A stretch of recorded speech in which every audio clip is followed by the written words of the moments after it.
Welcome back. Our next guest has mastered something we all feel guilty about, and she's here to tell us that we should feel good about saying no.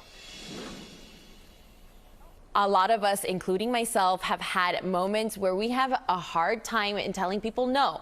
Saying no to someone doesn't have to be complicated or rude. In fact, there are different effective approaches to saying no to invitations or opportunities without compromising your relationships or hurting people's feelings. Joining us today on South Florida Live is Frenchie to tell us different ways you can politely decline someone. Hi, Frenchie. Hi, thank you so much for having me. Girl, I have a hard time in saying no.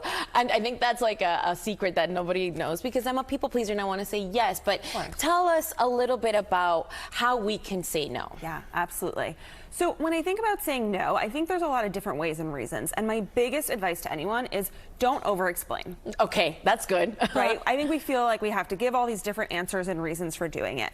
There's three kind of magic phrases that I like to use depending on the reason that I can't say yes to something. Yeah. So first is around priorities, right? Sometimes we have different priorities at different times. Sometimes it's family first, sometimes it's work first. So I like to lead with, I can't make it, or I can't be a part of this. It's not aligned with my priorities right now, but thank you for thinking of me. Something that simple. Ooh, I it's like not that. aligned with my priorities. Or if my calendar is just bursting at the seams, that's the second thing. Just be honest about that. My calendar is as full as I can handle right now. Yeah, same. And so our calendars are always too full. Yeah. And I can't add more to it. Then I think the third is when it's really hard to say no and we just kind of need to, we want that opportunity, but we can't say yes right now, to open the door to a different opportunity. Ooh. No, I can't say yes to this right now, but what if we do have a coffee another time and talk about other ways to do something? Or what if we can organize something for a different season or what have you?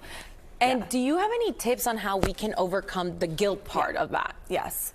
So the guilt is so hard because we don't want to hurt people's feelings. And I actually think overcoming the guilt is really about giving yourself permission to not say yes to everything and giving yourself that permission to really connect to those priorities, like I said, and to be like, you know what, right now I'm focusing on my work, or right now I'm focusing on my family or other things, and just letting yourself off the hook. Wow, that is so powerful to kind of digest because that's the important part, the guilt. Yeah. You have a lot of information and I think people should be reaching out to you. How can people get to know you, get more tips? Where can they find you? Absolutely. So you can find me on Instagram at Frenchie.Ferenzi.